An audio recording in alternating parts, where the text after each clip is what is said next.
The Strength of the Strong. By Jack London. Parables don't lie, but liars will parable. Lip King.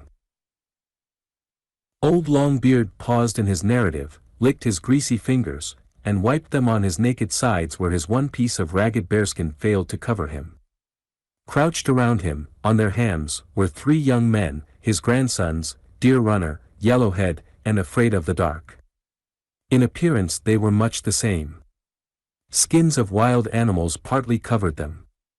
They were lean and meager of build, narrow-hipped and crooked-legged, and at the same time deep-chested, with heavy arms and enormous hands. There was much hair on their chests and shoulders, and on the outsides of their arms and legs. Their heads were matted with uncut hair, long locks of which often strayed before their eyes, beady and black and glittering like the eyes of birds. They were narrow between the eyes and broad between the cheeks, while their lower jaws were projecting and massive. It was a night of clear starlight, and below them, stretching away remotely, lay range on range of forest-covered hills. In the distance the heavens were red from the glow of a volcano. At their backs yawned the black mouth of a cave, out of which, from time to time, blew drafty gusts of wind. Immediately in front of them blazed a fire. At one side, partly devoured, lay the carcass of a bear, with about it, at a respectable distance, several large dogs, shaggy and wolf-like. Beside each man lay his bow and arrows and a huge club. In the cave mouth a number of rude spears leaned against the rock. So that was how we moved from the cave to the tree, Old Longbeard spoke up. They laughed boisterously, like big children, at recollection of a previous story his words called up. Longbeard laughed, too, the 5-inch bodkin of bone, thrust midway through the cartilage of his nose, leaping and dancing and adding to his ferocious appearance. He did not exactly say the words recorded, but he made animal-like sounds with his mouth that meant the same thing. And that is the first I remember of the Sea Valley, Longbeard went on. We were a very foolish crowd. We did not know the secret of strength. For, behold, each family lived by itself, and took care of itself. There were 30 families, but we got no strength from one another. We were in fear of each other all the time. No one ever paid visits. In the top of our tree we built a grass house, and on the platform outside was a pile of rocks, which were for the heads of any that might chance to try to visit us. Also, we had our spears and arrows. We never walked under the trees of the other families, either. My brother did, once, under old Buuga's tree, and he got his head broken and that was the end of him. Old Buug was very strong. It was said he could pull a grown man's head right off. I never heard of him doing it, because no man would give him a chance. Father wouldn't. One day, when father was down on the beach, Buug took after mother. She couldn't run fast, for the day before she had got her leg clawed by a bear when she was up on the mountain gathering berries. So Buug caught her and carried her up into his tree. Father never got her back. He was afraid. Old Buug made faces at him. But father did not mind. Strongarm was another strong man. He was one of the best fishermen. But one day, climbing after sea-gull eggs, he had a fall from the cliff. He was never strong after that. He coughed a great deal, and his shoulders drew near to each other. So father took Strongarm's wife. When he came around and coughed under our tree, father laughed at him and threw rocks at him. It was our way in those days. We did not know how to add strength together and become strong. Would a brother take a brother's wife? Deer Runner demanded. Yes, if he had gone to live in another tree by himself. But we do not do such things now, Afraid of the Dark objected. It is because I have taught your fathers better. Longbeard thrust his hairy paw into the bare meat and drew out a handful of suet, which he sucked with a meditative air. Again he wiped his hands on his naked sides and went on. What I am telling you happened in the long ago, before we knew any better. You must have been fools not to know better, was Deer Runner's comment, Yellowhead grunting approval. So we were, but we became bigger fools, as you shall see. Still, we did learn better, and this was the way of it. We fish-eaters had not learned to add our strength until our strength was the strength of all of us. But the meat-eaters, who lived across the divide in the big valley, stood together, hunted together, fished together, and fought together. One day they came into our valley. Each family of us got into its own cave and tree. There were only 10 meat-eaters, but they fought together, and we fought, each family by itself. Longbeard counted long and perplexedly on his fingers. There were 60 men of us, was what he managed to say with fingers and lips combined. And we were very strong, only we did not know it. So we watched the 10 men attack Buaga's tree. He made a good fight, but he had no chance. We looked on. When some of the meat-eaters tried to climb the tree, Buag had to show himself in order to drop stones on their heads, whereupon the other meat-eaters, who were waiting for that very thing, shot him full of arrows. And that was the end of Buag. Next, the meat-eaters got One Eye and his family in his cave. They built a fire in the mouth and smoked him out, like we smoked out the bear there today. Then they went after Six Fingers, up his tree, and, while they were killing him and his grown son, the rest of us ran away. They caught some of our women, and killed 2 old men who could not run fast and several children. The women they carried away with them to the big valley. After that the rest of us crept back, and, somehow, perhaps because we were in fear and felt the need for one another, we talked the thing over. It was our first council, our first real council. And in that council we formed our first tribe. For we had learned the lesson. Of the 10 meat-eaters, each man had had the strength of 10, for the 10 had fought as one man. They had added their strength together. But of the 30 families and the 60 men of us, we had had the strength of but one man, for each had fought alone. It was a great talk we had, and it was hard talk, for we did not have the words then as now with which to talk. The bug made some of the words long afterward, and so did others of us make words from time to time. But in the end we agreed to add our strength together and to be as one man when the meat-eaters came over the divide to steal our women. And that was the tribe. We set 2 men on the divide, one for the day and one for the night, to watch if the meat-eaters came. These were the eyes of the tribe. Then, also, day and night, there were to be 10 men awake with their clubs and spears and arrows in their hands, ready to fight. Before, when a man went after fish, or clams, or gull eggs, he carried his weapons with him, and half the time he was getting food and half the time watching for fear some other man would get him. Now that was all changed. The men went out without their weapons and spent all their time getting food. Likewise, when the women went into the mountains after roots and berries, 5 of the 10 men went with them to guard them. While all the time, day and night, the eyes of the tribe watched from the top of the divide. But troubles came. As usual, it was about the women. Men without wives wanted other men's wives, and there was much fighting between men, and now and again one got his head smashed or a spear through his body. While one of the watchers was on top of the divide, another man stole his wife, and he came down to fight. Then the other watcher was in fear that someone would take his wife, and he came down likewise. Also, there was trouble among the 10 men who carried always their weapons, and they fought 5 against 5, till some ran away down the coast and the others ran after them. So it was that the tribe was left without eyes or guards. We had not the strength of 60. We had no strength at all. So we held a council and made our first laws. I was but a cub at the time, but I remember. We said that, in order to be strong, we must not fight one another, and we made a law that when a man killed another him would the tribe kill. We made another law that whoso stole another man's wife him would the tribe kill. We said that whatever man had too great strength, and by that strength hurt his brothers in the tribe, him would we kill that his strength might hurt no more. For, if we let his strength hurt, the brothers would become afraid and the tribe would fall apart, and we would be as weak as when the meat-eaters first came upon us and killed Buok.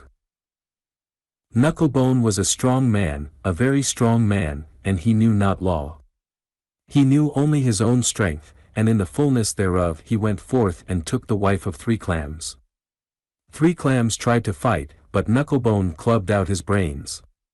Yet had Knucklebone forgotten that all the men of us had added our strength to keep the law among us, and him we killed, at the foot of his tree, and hung his body on a branch as a warning that the law was stronger than any man. For we were the law, all of us, and no man was greater than the law.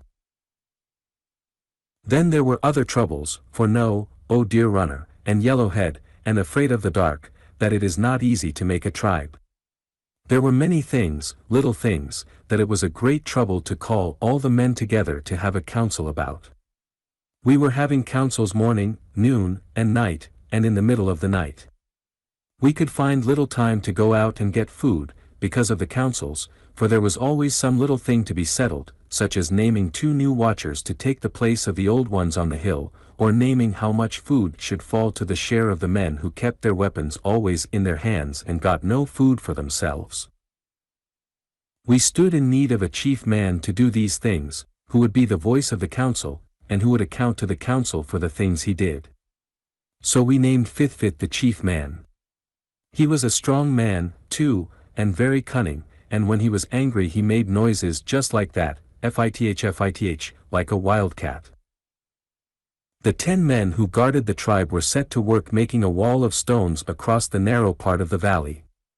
The women and large children helped, as did other men, until the wall was strong. After that, all the families came down out of their caves and trees and built grass houses behind the shelter of the wall. These houses were large and much better than the caves and trees, and everybody had a better time of it because the men had added their strength together and become a tribe. Because of the wall and the guards and the watchers, there was more time to hunt and fish and pick roots and berries, there was more food, and better food, and no one went hungry.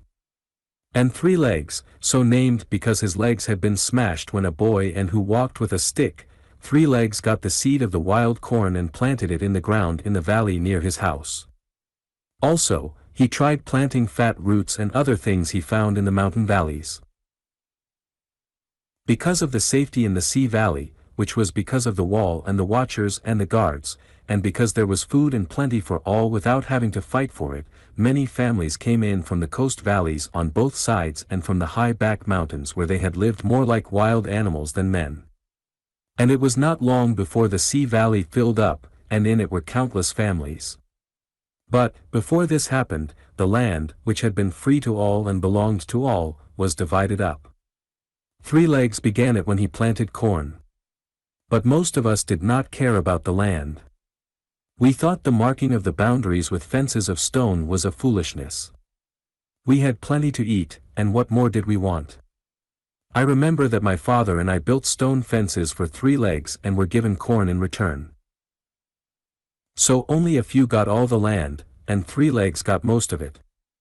Also, others that had taken land gave it to the few that held on, being paid in return with corn and fat roots, and bearskins, and fishes which the farmers got from the fishermen in exchange for corn. And, the first thing we knew, all the land was gone. It was about this time that Fithfith died and Dogtooth, his son, was made chief. He demanded to be made chief anyway, because his father had been chief before him. Also, he looked upon himself as a greater chief than his father. He was a good chief at first, and worked hard, so that the council had less and less to do. Then arose a new voice in the sea valley. It was Twisted Lip. We had never thought much of him, until he began to talk with the spirits of the dead. Later we called him Big Fat, because he ate over much, and did no work, and grew round and large. One day Big Fat told us that the secrets of the dead were his, and that he was the voice of God. He became great friends with Dogtooth, who commanded that we should build Big Fat a grass house. And Big Fat put taboos all around this house and kept God inside. More and more Dogtooth became greater than the council, and when the council grumbled and said it would name a new chief, Big Fat spoke with the voice of God and said no. Also, Three Legs and the others who held the land stood behind Dogtooth. Moreover, the strongest man in the council was Sea Lion, and him the landowners gave land to secretly, along with many bearskins and baskets of corn. So Sea Lion said that Big Fat's voice was truly the voice of God and must be obeyed. And soon afterward Sea Lion was named the voice of Dogtooth and did most of his talking for him. Then there was Little Belly, a little man, so thin in the middle that he looked as if he had never had enough to eat.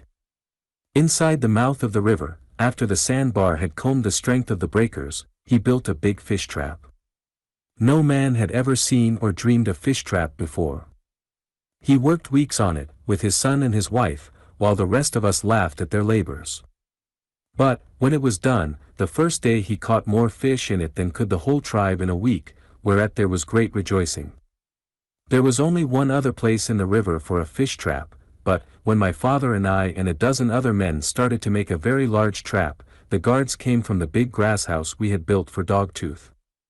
And the guards poked us with their spears and told us begone, because Little Belly was going to build a trap there himself on the word of Sea Lion, who was the voice of Dogtooth.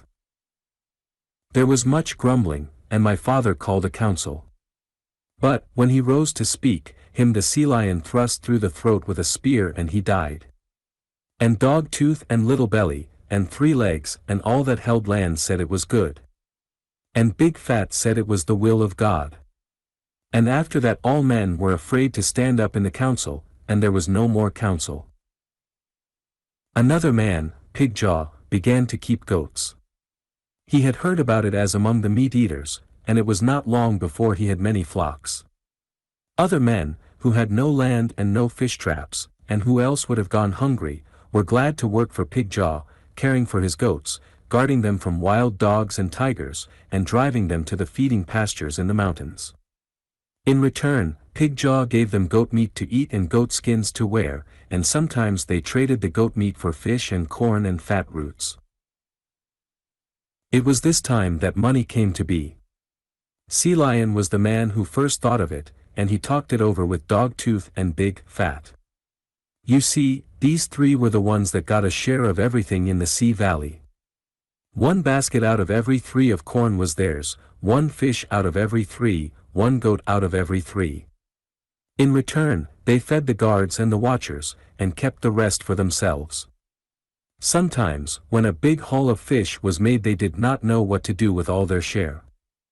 So Sea Lion set the women to making money out of shell, little round pieces, with a hole in each one, and all made smooth and fine.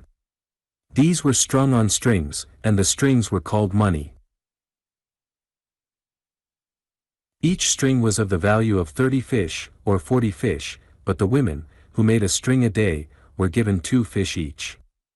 The fish came out of the shares of Dogtooth, Big Fat, and Sea Lion, which they 3 did not eat. So all the money belonged to them. Then they told Three Legs and the other landowners that they would take their share of corn and roots in money, Little Belly that they would take their share of fish in money, Pigjaw that they would take their share of goats and cheese in money. Thus, a man who had nothing, worked for one who had, and was paid in money. With this money he bought corn, and fish, and meat, and cheese. And Three Legs and all owners of things paid Dogtooth and Sea Lion and Big Fat their share in money. And they paid the guards and watchers in money, and the guards and watchers bought their food with the money.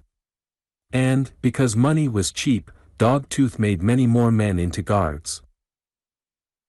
And, because money was cheap to make, a number of men began to make money out of shell themselves. But the guards stuck spears in them and shot them full of arrows, because they were trying to break up the tribe. It was bad to break up the tribe, for then the meat-eaters would come over the divide and kill them all. Big Fat was the voice of God, but he took Broken Rib and made him into a priest, so that he became the voice of Big Fat and did most of his talking for him. And both had other men to be servants to them. So, also, did Little Belly and Three Legs and Pigjaw have other men to lie in the sun about their grass houses and carry messages for them and give commands. And more were men taken away from work, so that those that were left worked harder than ever before.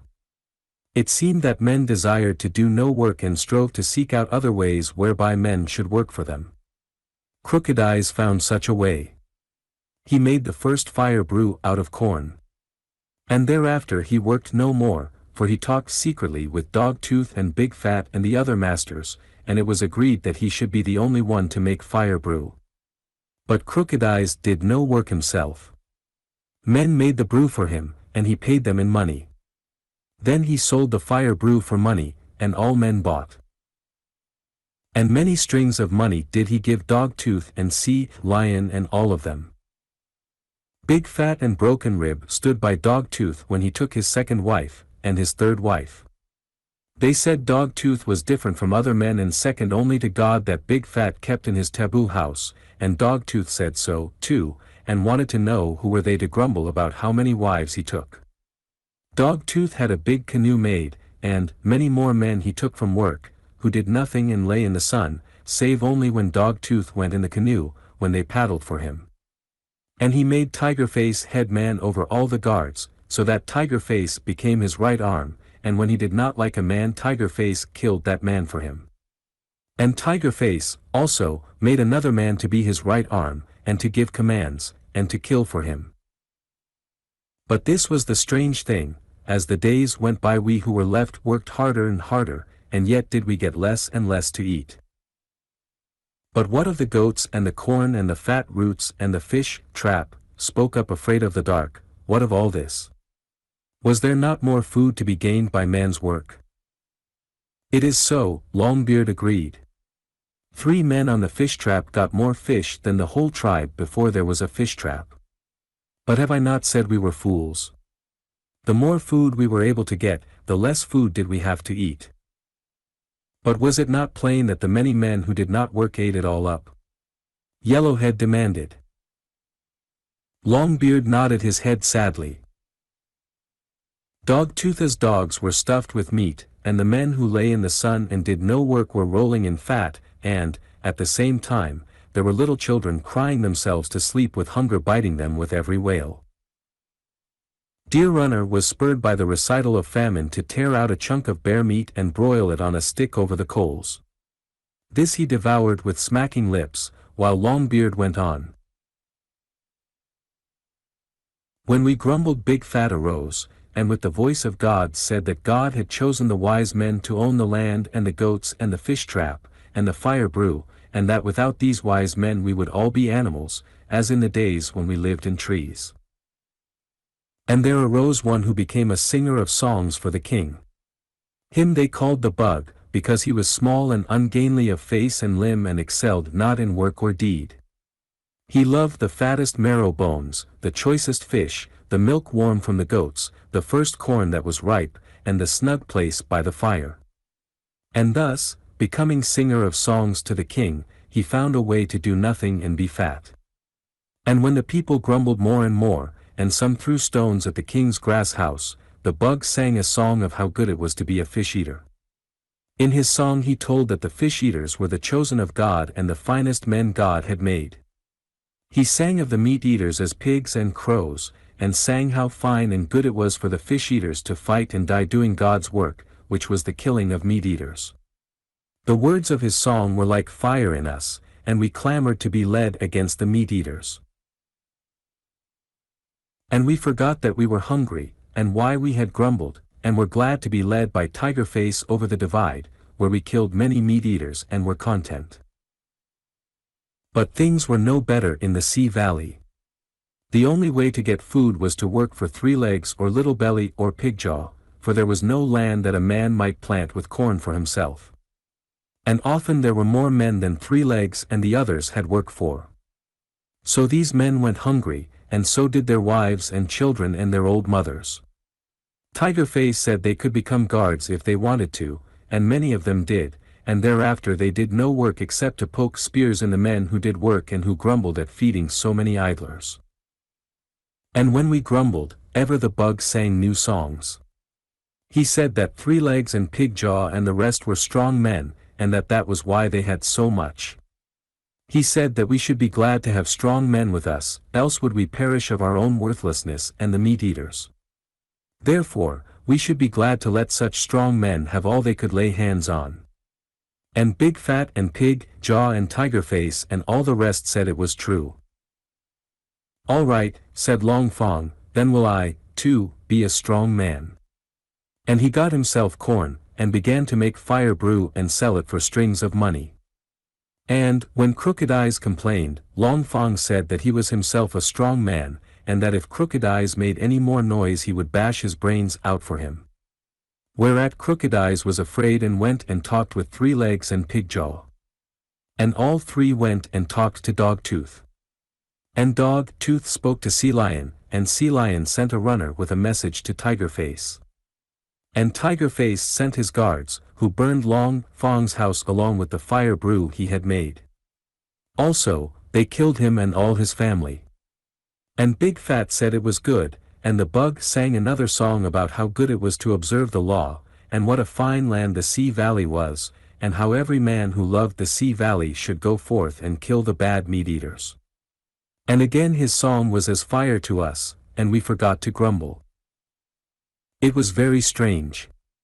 When Little Belly caught too many fish, so that it took a great many to sell for a little money, he threw many of the fish back into the sea, so that more money would be paid for what was left. And Three Legs often let many large fields lie idle so as to get more money for his corn. And the women, making so much money out of shell that much money was needed to buy with, Dog Tooth stopped the making of money. And the women had no work, so they took the places of the men. I worked on the fish trap, getting a string of money every 5 days. But my sister now did my work, getting a string of money for every 10 days. The women worked cheaper, and there was less food, and Tiger Face said we should become guards. Only I could not become a guard because I was lame of one leg and Tiger Face would not have me. And there were many like me. We were broken men and only fit to beg for work or to take care of the babies while the women worked. Yellowhead, too, was made hungry by the recital and broiled a piece of bear meat on the coals. But why didn't you rise up, all of you, and kill Three Legs and Pig Jaw and Big Fat and the rest and get enough to eat? Afraid in the Dark demanded. Because we could not understand, Longbeard answered. There was too much to think about, and, also, there were the guards sticking spears into us, and Big Fat talking about God, and the Bug singing new songs. And when any man did think right, and said so, Tiger Face and the guards got him, and he was tied out to the rocks at low tide so that the rising waters drowned him. It was a strange thing, the money. It was like the Bug songs. It seemed all right, but it wasn't, and we were slow to understand. Dog Tooth began to gather the money in. He put it in a big pile, in a grass house, with guards to watch it day and night. And the more money he piled in the house the dearer money became, so that a man worked a longer time for a string of money than before. Then, too, there was always talk of war with the meat-eaters, and Dog Tooth and Tiger Face filled many houses with corn, and dried fish, and smoked goat meat and cheese. And with the food, piled there in mountains the people had not enough to eat. But what did it matter? Whenever the people grumbled too loudly the Bug sang a new song, and Big Fat said it was God's word that we should kill meat-eaters, and Tiger Face led us over the divide to kill and be killed. I was not good enough to be a guard and lie fat in the sun, but, when we made war, Tiger Face was glad to take me along. And when we had eaten all the food stored in the houses we stopped fighting and went back to work to pile up more food. Then were you all crazy, commented Deer Runner. Then were we indeed all crazy, Longbeard agreed. It was strange, all of it. There was Split Nose. He said everything was wrong. He said it was true that we grew strong by adding our strength together. And he said that, when we first formed the tribe, it was right that the men whose strength hurt the tribe should be shorn of their strength, men who bashed their brothers' heads and stole their brothers' wives.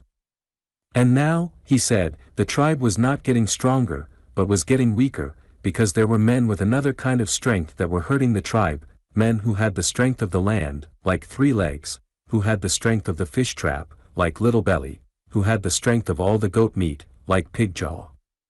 The thing to do, Splitnose said, was to shear these men of their evil strength, to make them go to work, all of them, and to let no man eat who did not work. And the bug sang another song about men like Splitnose, who wanted to go back, and live in trees.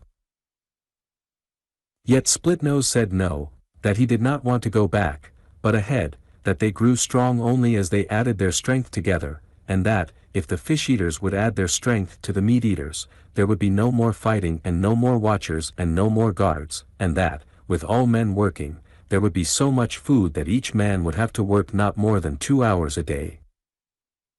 Then the bug sang again, and he sang that Splitnose was lazy, and he sang also the Song of the Bees.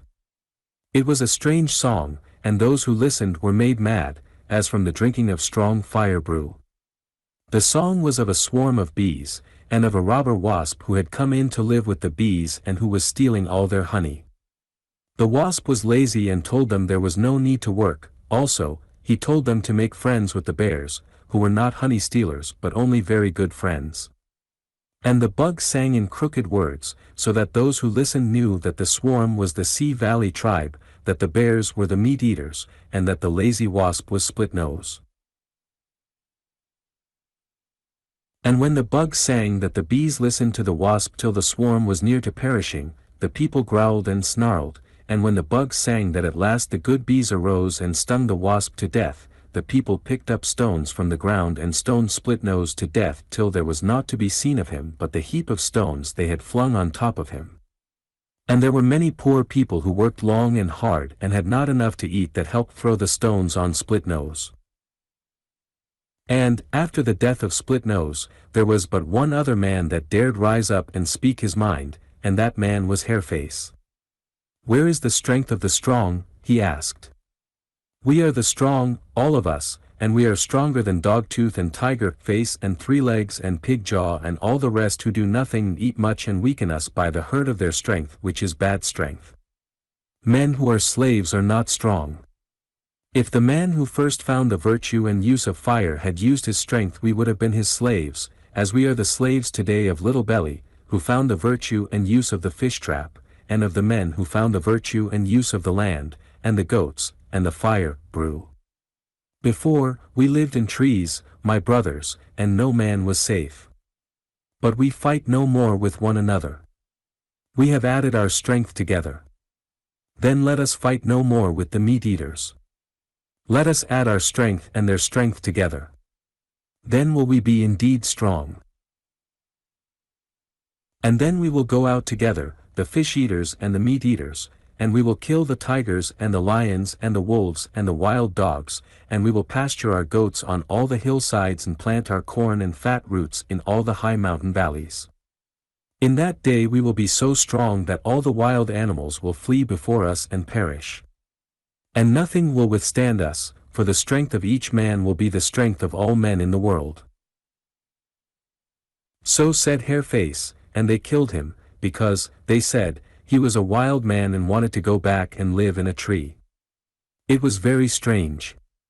Whenever a man arose and wanted to go forward, all those that stood still said he went backward and should be killed. And the poor people helped stone him, and were fools. We were all fools, except those who were fat and did no work. The fools were called wise, and the wise were stoned. Men who worked did not get enough to eat, and the men who did not work ate too much. And the tribe went on losing strength. The children were weak and sickly. And, because we ate not enough, strange sicknesses came among us and we died like flies. And then the meat-eaters came upon us. We had followed Tigerface too often over the divide and killed them. And now they came to repay in blood. We were too weak and sick to man the big wall. And they killed us, all of us, except some of the women, which they took away with them. The bug and I escaped, and I hid in the wildest places, and became a hunter of meat and went hungry no more. I stole a wife from the meat-eaters, and went to live in the caves of the high mountains where they could not find me. And we had 3 sons, and each son stole a wife from the meat-eaters. And the rest you know, for are you not the sons of my sons? But the bug, queried Deer Runner. What became of him? He went to live with the meat-eaters and to be a singer of songs to the king. He is an old man now, but he sings the same old songs, and, when a man rises up to go forward, he sings that that man is walking backward to live in a tree. Longbeard dipped into the bare carcass and sucked with toothless gums at a fist of suet. Some day, he said, wiping his hands on his sides, all the fools will be dead and then all live men will go forward. The strength of the strong will be theirs, and they will add their strength together, so that, of all the men in the world, not one will fight with another. There will be no guards nor watchers on the walls. And all the hunting animals will be killed, and, as Hareface said, all the hillsides will be pastured with goats and all the high mountain valleys will be planted with corn and fat roots. And all men will be brothers, and no man will lie idle in the sun and be fed by his fellows. And all that will come to pass in the time when the fools are dead, and when there will be no more singers to stand still and sing the song of the bees. Bees are not men.